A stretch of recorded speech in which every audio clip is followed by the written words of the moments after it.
That's cool. So what I'm going to do now is I'm going to read something real quick, and then we're going to start our discussion, which happens to be how we feel our role as women in modern day heathenry is. So I'm just going to read something real fast, and then we'll do this. So okay.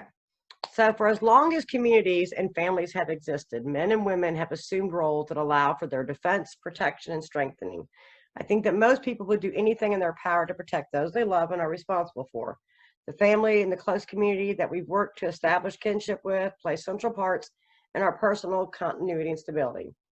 And there is a book by Jenny Jawkins about the sagas and explores the livelihood and activities of early heathen women. It's called Women in Old Norse Society, and it's a really good book to read. In ancient times, women in Northern Europe enjoyed a position unheard of in other cultures of the times. They had the right to seek redress from anyone who had wronged them. They could be the head of a household or demand weir guild. They could own land, servants, or serve as advisors to a king or queen. They were generally acknowledged as better at frith weaving. Tacitus writes that the ancient Germans felt there was, quote, something sacred and provident about women. They consulted them in all matters of life. This was true even in such manly duties as war and rulership. So where does that place modern Asachi women now? This means that modern Asachi women are not limited in any way by history, tradition, or religious culture, for one thing. It is also traditional in heathenry that the woman is the head of the household. She decides where the money was to be spent and how long guests are welcome. She was the frith weaver that helps hold the family together and the major domo of the estate. This is not to say that this role division is a requirement in our modern times. Our lives have changed a great deal from our ancestors' times. Today in Asachu, a man may be head of the household, run the family finances, stay home and raise the kids. Each family must decide who is best suited to these duties or how they shall be shared. An Asachi man will not be ridiculed for running a household, nor will an Asachi woman be looked down upon for being the primary breadwinner. The traditional role that our ancestors followed was that the woman had the final say on matters related to family and home, and the man had final says on matters related to the safety and security of the people and property.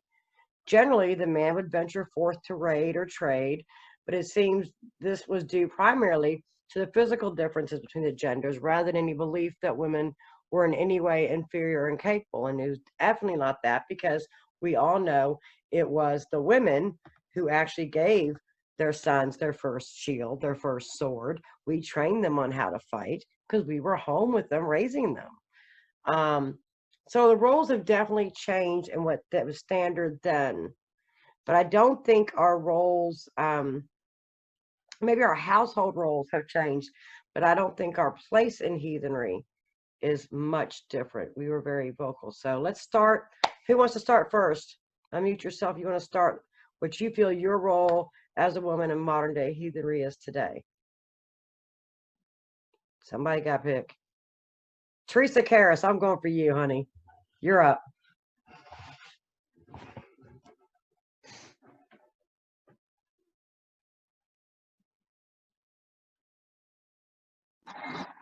Okay, so, all right, tell me the exact question you want me to answer so I don't go off on a tangent.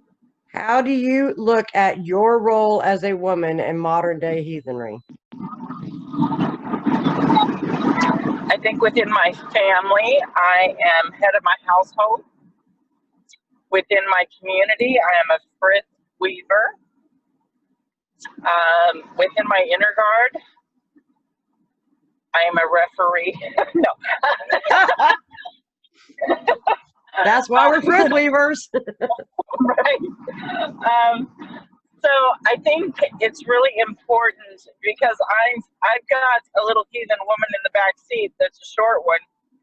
And I think it's really important that we are teaching our next generation that we are being good ancestors, you know, that we are taking care of our descendants from birth to, you know, leaving them a good name.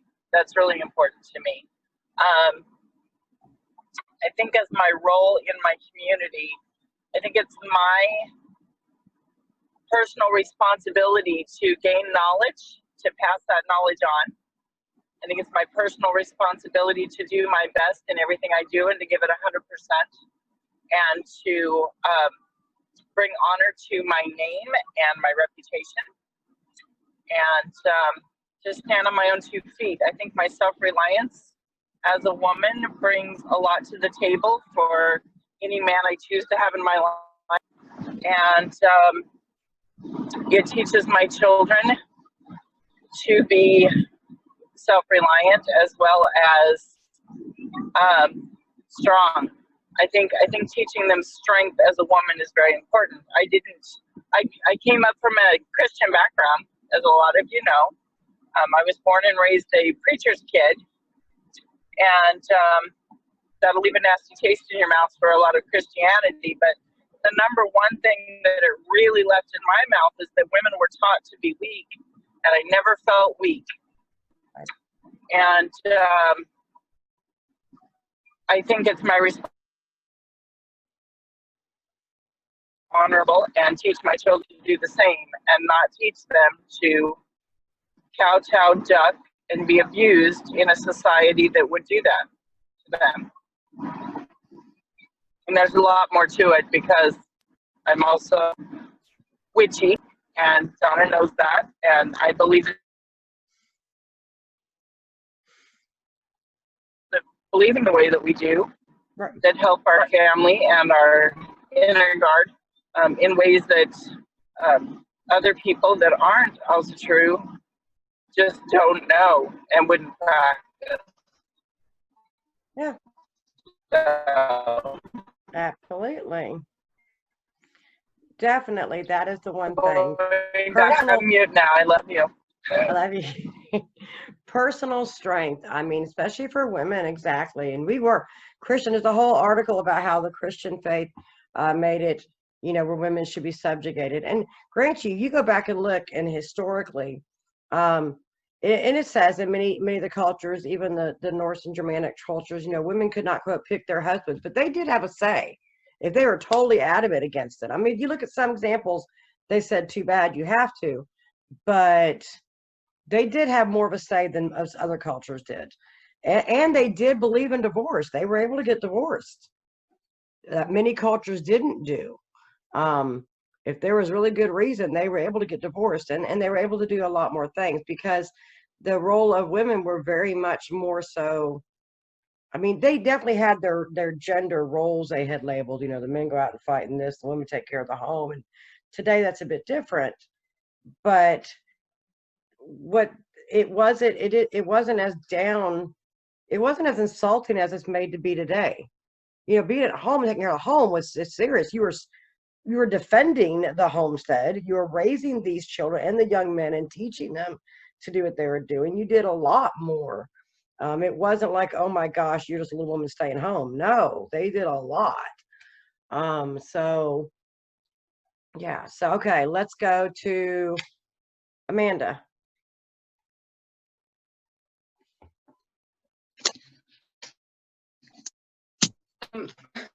Well, I've been mulling this over for a bit, and personally, my role is the same as what Teresa said. I have a son, I have daughters. I am very much an equal in my relationship. And before me and my husband came to Heathenry, it was already like that. Like, there was no subjugating me. There was nothing that put me below him. Teresa about to wreck the car laughing so hard. So when we found it together, we had both dabbled ourselves separately. So when we found it together, it just made sense for us, because we were already living that. Mm-hmm. Like, there was he wasn't above me, he wasn't below me, we were equals. And that's something that I really that resonates with me. It always has. I have a very strong mother. She definitely was not subjugated herself. So when I look back at the lore, even Odin, the Allfather, he is still subject to the Norns, the fate. He still has to abide by that. Like, there's no getting around it. And there's no making women feel like they're lesser. Even his wife, like Odin had to give his eye. He had to suffer to get the foreknowledge that he is so known for, as the god of knowledge. But his wife, that came naturally. The Norns, that is who they are. Even Gifyun, she has foreknowledge that she just has. He had to fight and he had to suffer to get the knowledge that these women already have. And that is just, that speaks to me, because when I go into prison, I'm usually the only woman in the room when I'm in the Nasatra group. And if you ask any of my guys, they are 100% convinced I'm a seer. Alasia says I am too. So, and that just isn't something that I had to suffer or try to figure out. That was just something that's part of me. I've always had dreams. I've always had kind of like I truly do feel that women are the carrier of ancestral knowledge. Exactly. And we are the carrier of it. We pass down the DNA. I mean, we do. We give birth. Exactly. You know? And my husband brought up today when we were discussing it, he wanted me to point out that even though we have equality, that entails not only privilege, it entails the burden of equality. So when our men leave, you have to protect your family comes first. And if there's anything that happens to your family, you are 100% expected to take control and to exact karma, basically. Like you have to pick up a sword if your family gets attacked while your husband's gone. Go to any military installation when they're on deployment. Yeah. You'll see it in action. It's a burden. It's a privilege and a burden. Yeah. And you can't talk about females in heathenry without the word shield maiden coming up, or as Alasia pointed out, Valkyries. It's just, that's so ingrained in what we talk about and what we are, that it's just inseparable, that women are supposed to be strong. And we protect. We definitely protect. We protect our own. Yeah. Exactly. More so. It's true what you're saying. I mean, honestly, I was on Hickam Air Force Base in Hawaii when Desert Shield first happened. And I will never forget, we gone out that night and we came back like 4 a.m, dropping a bunch of people off at Pearl Harbor next door, and the place going crazy. Lights, sirens, everything pulling out. Like, what the hell? I go home drinking my coffee and I watched in the news that Iraq had invaded Kuwait. And I'm like, holy shit. And the island turned into like a ghost town. Immediately, everybody was, that was when the big thing first happened. And you go to any military installation during deployment like that, and you will see the women who've got to step up and be mommy and daddy, and we do it all the time. You just have to, and you don't have a choice. We don't have a choice. And I do believe, because with the knowledge, the part you mentioned was so on point. It's Skadi was the same way. And because I think we are the ones who pass down the ancestral knowledge. We're the ones who pass that DNA on in the combined form, So, Miss Alasia, how do you view your role as a woman in modern day heathenry? Oh my goodness. So, as a newer studying, I feel like I can only attest to what's drawing me to heathenry. Right. And I really like a lot of the differences I see between, having come from a Christian marriage and a Christian lifestyle versus divorced and raising my sons and becoming that head of household and the person in charge and becoming a strong, independent woman raising 2 men. That's what you're doing. You're raising men. Exactly. Yes. Right. And you want them to grow up and be strong and independent and good people, and heathen women embody that on their own. And so if I can embody that and become that, then that's the best way I can do that for my sons, is to show them what that looks like. That was good. That's exactly right. I love you. See, that's perfectly happy. Miss Clover, your turn, young lady. I mean, tell these kids to keep it down. I actually came in Mason's bedroom to get away from him. Okay. Guys, I'm gonna as far as my role in heathenry right now, As a woman, think about it as your role as you feel as a woman. Yeah. as a woman, I'm getting my kids back. I'm showing them a single mom can do it. I'm trying to instill value in them. Hard work pays off. Dedication, like our 9 noble virtues, perseverance and discipline are the 2 I'm trying to work with Mason on now. But you're My right. son. Yeah. And like today, he wanted another PlayStation controller, and I said, no, I don't have that much money, but I will buy you a bow and arrow, and you can go outside. And he was out there for like probably 4 hours with one of my friends, and he had a great time. Like, okay, you're off the computer, you're off the PlayStation, you're off the screens, but now I bet you'll sleep better tonight. And just in general, I guess what everybody said, like, it's just, I mean, I can't really follow, like, hit it any better off than Teresa did, really. She's pretty good at that. I have a question, because we have a younger crowd, which is really cool. I love that we have you guys. Honestly, y'all look beautiful today, while I look like a trash bag warmed over. You do not. But I do. The price I paid to look like this, there is slime my God. from one end of my kitchen to the other. I'm only this way from here up. You all see the bottom. Okay, y'all. Now the question I have, okay, because of something that Amanda said.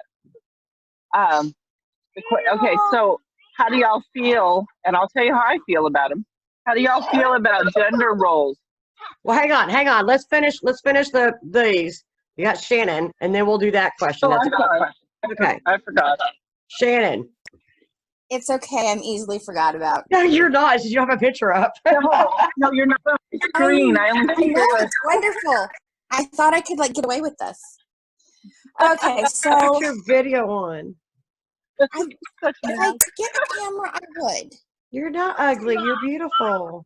You're always beautiful. But my laptop doesn't have a camera, and my phone is not cooperating. All right. This So is how do you if view want your me, this role? is how you- How do you view your role as a woman in modern day heathenry? Well, see, that's complicated, Yeah. especially because I always have to make things complicated. Shannon, meet Teresa. Teresa, meet Shannon. No, never mind. I guess I can't do that. You can. Interestingly, my situation is a little bit different because of my changing different life situations. You know, I was in the military as a cop, which a lot of people on here don't know. So I definitely have that warrior woman aspect that I have lived, and it just carried on. I mean, I joined the military when I was 18, and I became a cop, and it just ingrained in me and stayed with me. And then I became a mom, and of course, you have that maternal mother role of protection and raising and the running the family, and then I had to leave that and become a single mother. So I'm still that mother, but it's more of a defensive mother, having to do all the roles and all the things. And now she's an adult, and I don't have to be that anymore. I'm kind of transitioning out of that mother, but I'm not all the way out of that mother role, because I mother everybody. I mean, my nickname's Mama Bear or Fire Mama, so it's always gonna, yeah, I'm always going to have that mother aspect. So one of the things the past couple of years I've kind of settled with, and I've talked to Donna, I don't know if she remembers, she may have been drunk, was this concept of, instead of a shield maiden, of being a shield mother. Because, you know, when my husband left for war, or, you know, as you would put it, or, you know, I grew up in the military. My father was active duty, so I've always had that military around me. And when the quote unquote men go off to war, it is the women who stayed at home, and I got to see that, and I had to do that. But I wasn't a shield maiden. I wasn't going off to war anymore. I was that last line of defense. So I kind of see this shield mother of, yeah, you know, if you get past those men, you're going to have to deal with the rest of us. And I really don't envy you that, because we have more on the line than those men do. Yes, they want to protect us and everything, but you got past them. So we're going to be, number one, really pissed off that you got past them. And number two, you're not taking my home. You're not taking my children and all of that. Right. But I'm also transitioning from being a mother into something more. Donna has seen me. We've been in prison, and all of a sudden I will have this, I guess this look comes over me when I start getting messages. And Anybody see the Long Island Medium? oh my God, I knew you were going to bring that up. I hate you. I am not the Long Island Medium. But I do. You mentioned being a seer. I'm not a Gothi or Gotha. You're a I'm vulva. more Alpha. And you know, but I still have, I've got all these multiple roles that I'm kind of juggling and exploring and redefining, and it's really strange because I'm about to have an empty nest, and it's just, I'm in this really strange world of transition. Liminal So spaces are good. yeah, I have my cave. My room has become my cave. I have a king size bed in a little room.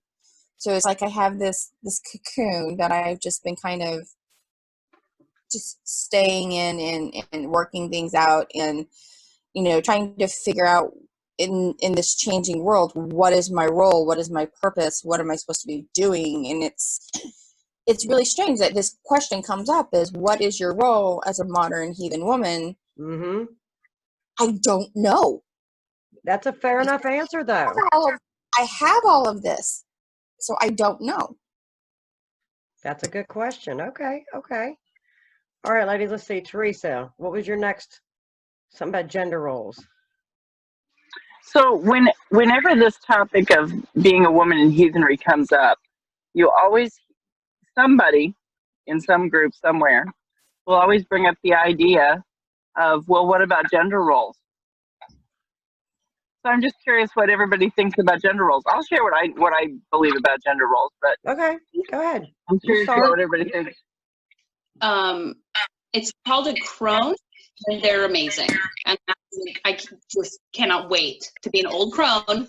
Is that your gender role you want? That's what Shannon was saying, is she's in that transition. Oh, but yeah, like, she's croning. I can't wait to tell people to fuck off. Shannon, you may get croned at Nerf this year then. No. No, she said no yet. No, not yet. I'm not ready for that yet either. Okay, so gender roles. You, Teresa, you want to start? Donna, you have to crown before I do.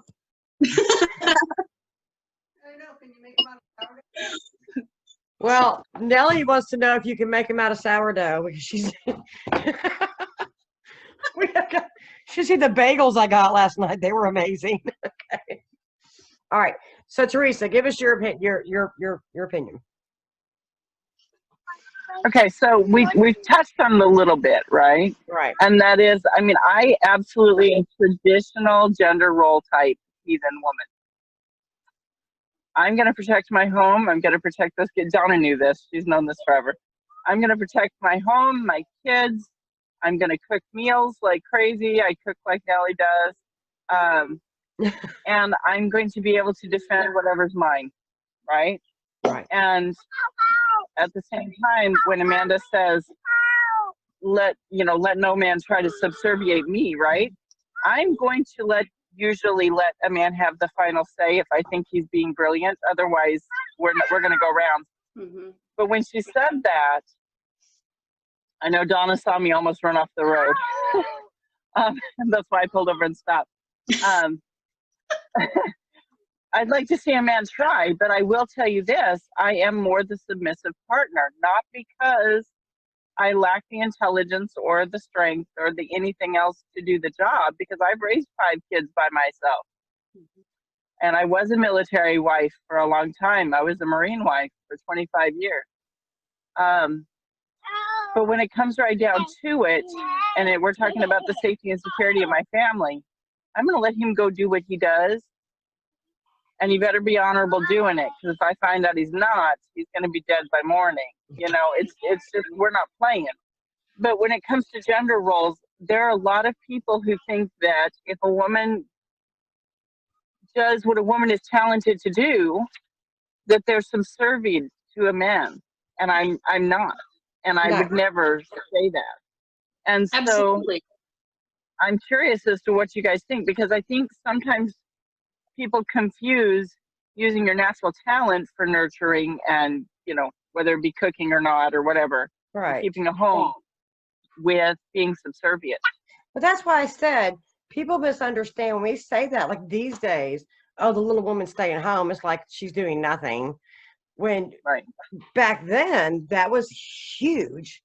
They understood that what it Key took. holders, the key holders of the home. Right. The key holders. Exactly.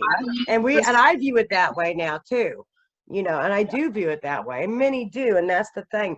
It's more of an outside stigma, I think, that looks at that.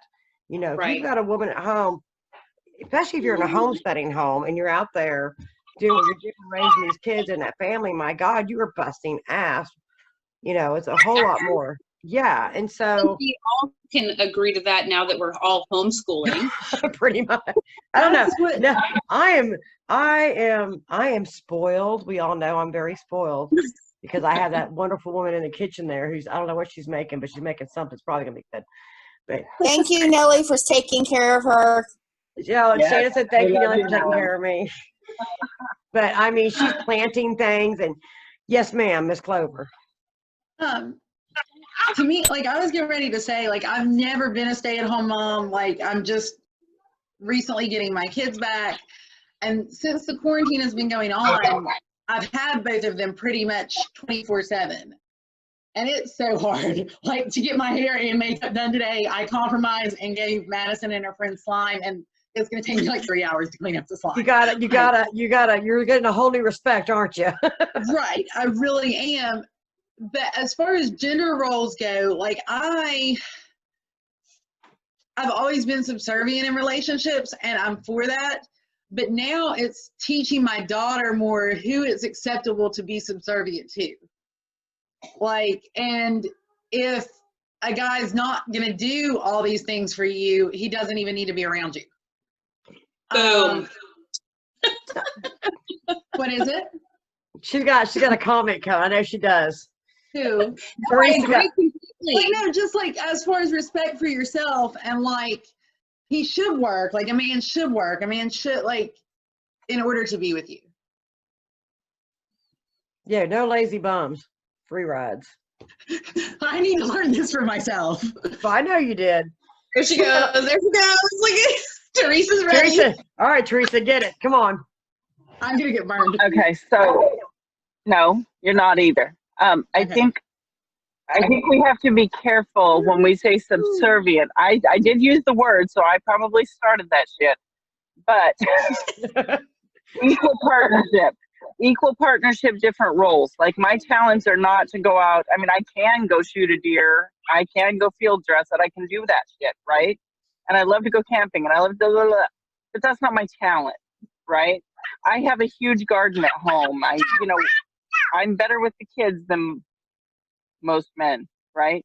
And I can sew and those types of things. Those are more my talents, and I enjoy being in the kitchen. Whereas my ex-husband, not so much.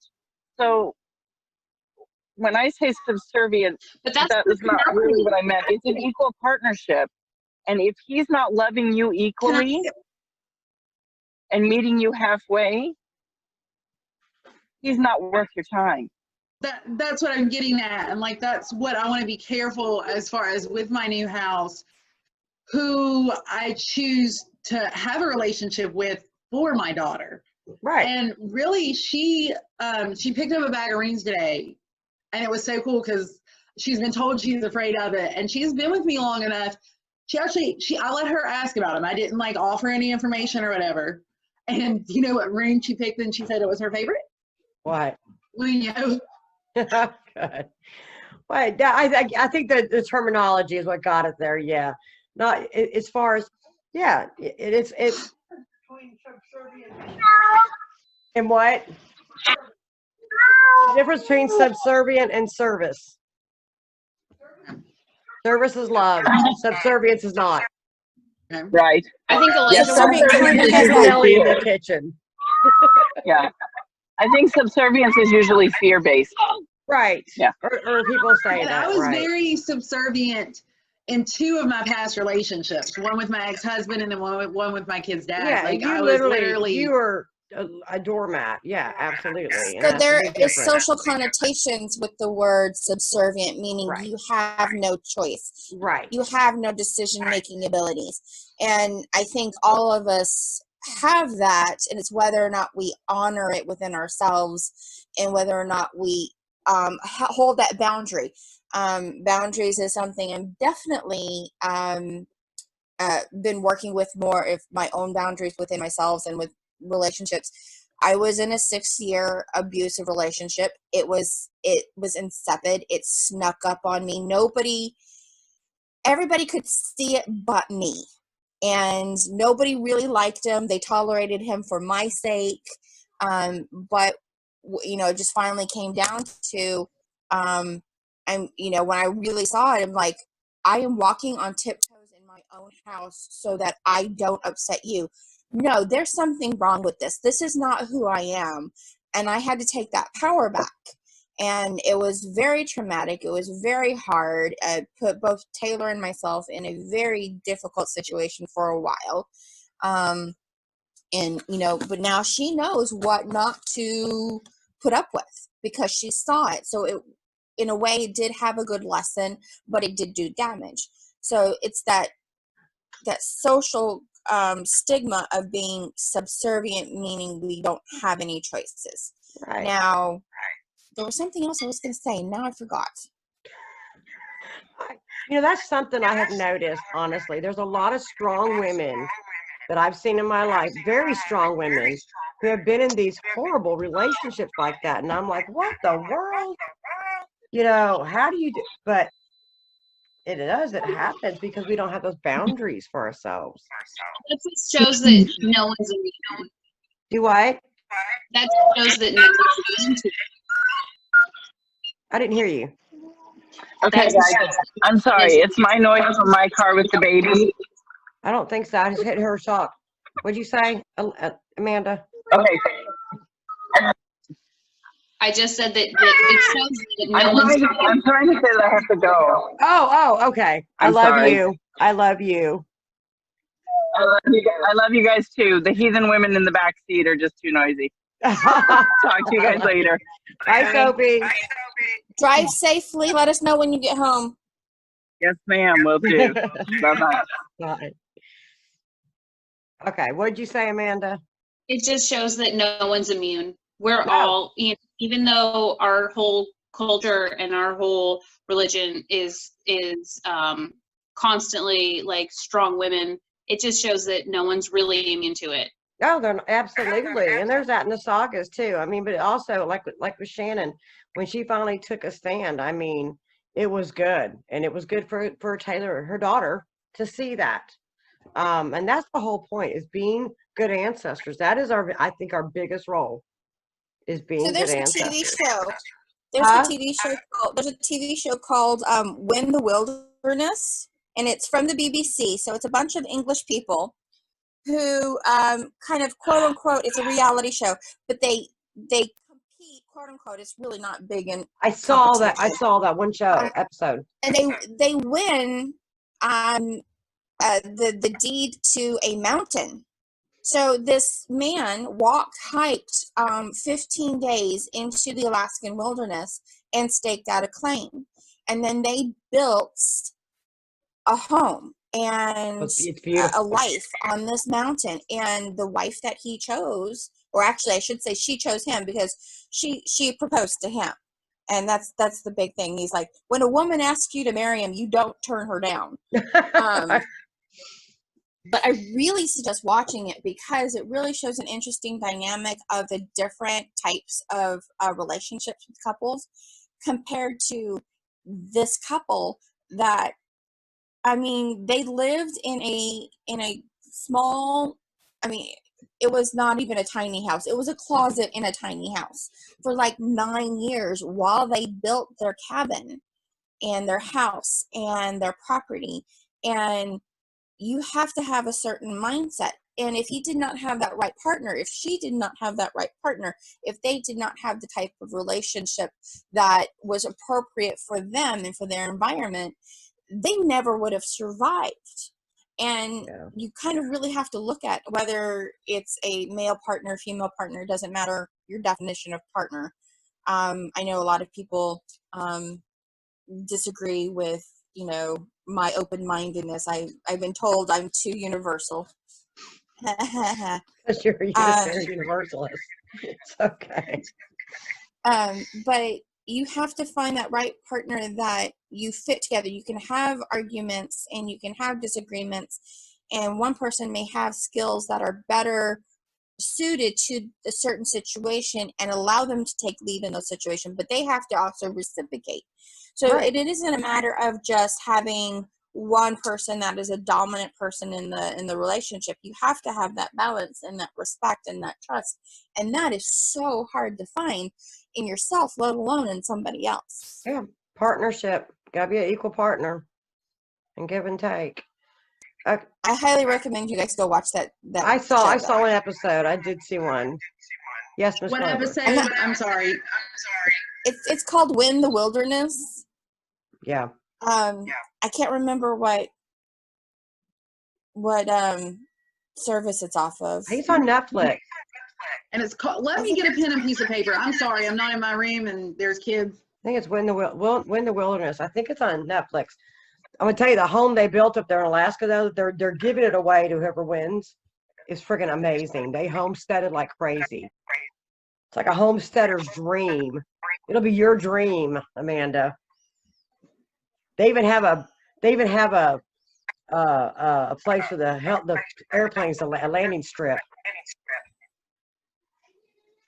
Yeah. So okay. So let's see. So Anything wait, else? What? I've been so patient. What? I've been so patient. Oh, go, Alasia. Your turn. Sorry.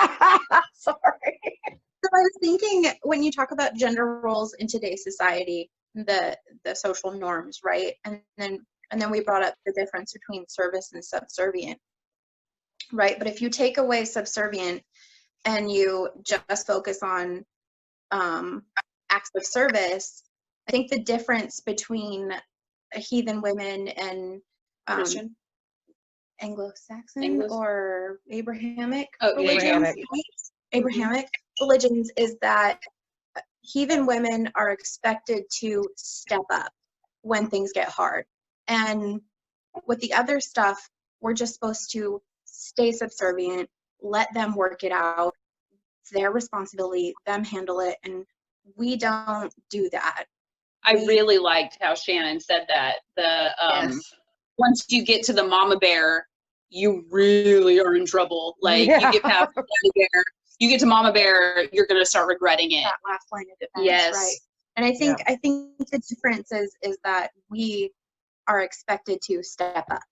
And you know, if finances aren't being met, we go work too. If things need to be done, we can help out. And I think that says a lot about heathen women. It does. And not being respect. And you have that respect on both ends. That's the whole point. Respect is huge. And that's a big part of I think any of our relationship or roles we play. Respect is huge. give and take. And the reciprocity. Okay, I'm Reciprocity going is to such a try big virtue. something on here. What? Hold on. I'm going to try this. Hold on. You know, reciprocity is so Can you big. see Oh, that? I see a, oh yeah, Win the Wilderness. I see it, yes. Okay, what is So, it hold on. called? Win the Win the Wilderness. wilderness. Wind, W-I-N-D? No, win. W-I-N. Win of Wilderness? The. Look at the screen. I don't see it. I see it says Zoom. Oh, well, never mind. I see it. Win the Wilderness. It's on Netflix. All right. Yeah, it's pretty cool. Can you other ladies see it? Yeah, they can see it. I don't understand why I don't see it. It's on there. I'm hoping they'll show the house. Hold on. Scooch Yeah, it the on house over. The house is I really just, it cool. says Zoom and Amanda message study group. Oh, didn't. no. I don't know. The house is amazing. You want to slide over, Clover, Slide over, like, where? with your Why? finger on your phone. Just slide it on over to the On the laptop. Wow. Did you I'm find sorry. it? No. No? Let me See, see. that's Oh, the wait. house. Hold on. There See we that go. I little- see it. Yay! That's a We're house. done. That was It's the mine. one. We're all like, I don't know. I'm looking at, what are you looking at? No, like the last few days, Madison's had a friend spend the night, which is like so flattering to me coming from the place I came from, and now people trust me with their children. Yeah. Like, it's so flattering. It's just, and like let me show you. Like, I cleaned the carpet. Like, look. We have got slime. Here's where we end it. Oh, don't show Like, it's kids. just, We're recording. Don't show kids. We're recording. sorry, I didn't think about it. Not unless the parents are there and can give a consent for me to show this, because it will be shown. Sorry, but no, it's just, it's so flattering. I'm like, I'm so grateful I found this religion. Yeah. And the person that really introduces religion into my life, he just graduated from Recovery Point in Parkersburg, and he came down today and hung out. Good. And that was good. I'm like, he took Mason and they went and shot a bow and arrow for like probably 4 hours. And he was like, I talked to him some. So maybe that'll help. Yeah. It hasn't been a bad day. It's just been like slightly overwhelming. But I have overwhelming days every other day. So That's right. And we do it. That's a mom day. That's a mom day.